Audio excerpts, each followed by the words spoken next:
ভারত আর বাংলাদেশের মানচিত্রে দুটি চিকেন নেক বা সূক্ষ্ম রেখা আছে, যার একটি শিলিগুড়িতে আর একটি বাংলাদেশের চট্টগ্রামের ফেনীতে।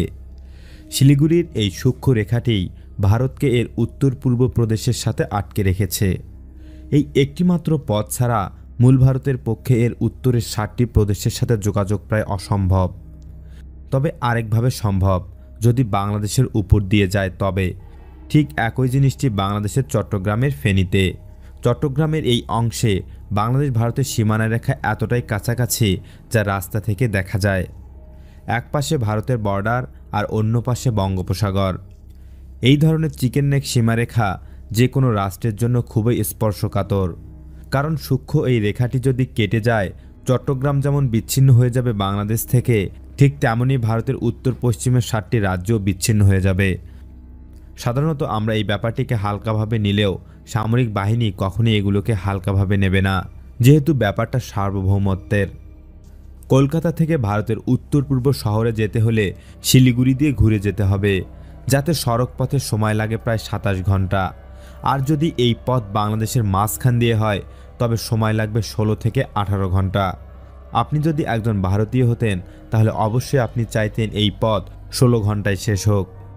ভারতও অবশ্যই এটি চাইবে, কিন্তু এই পথের ব্যাপারে ভারত কেন এত দেরি করছে সেটিই প্রশ্ন। আমরা কখনোই চাইব না আমাদের দেশের উপর দিয়ে এইরকম একটি পথ হোক, কিন্তু এতদিন ভারত কেন চায়নি বা এখনই বা কেন তারা তাড়াহুড়ো করছে না, এটি এখন ভাবার বিষয়।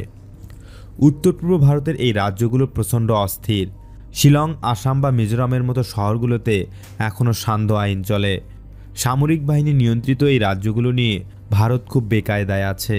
বিচ্ছিন্নতাবাদ এতটা প্রকট, কোনোভাবেই তা নিয়ন্ত্রণ করতে পারছে না, আর পারার কথাও না, কারণ মূল ভারতের সাথে এই রাজ্যগুলোর তেমন একটা যোগাযোগ বা মিল কোনোটাই নেই। অবস্থানগত কারণে বাংলাদেশ মাঝামাঝি থাকায় ভারতের এই বিচ্ছিন্নতাবাদীরা সরাসরি মূল ভারতের সীমানা চোখে দেখছে না, আর বাংলাদেশ এদের কাছে বন্ধু প্রতিম রাষ্ট্র।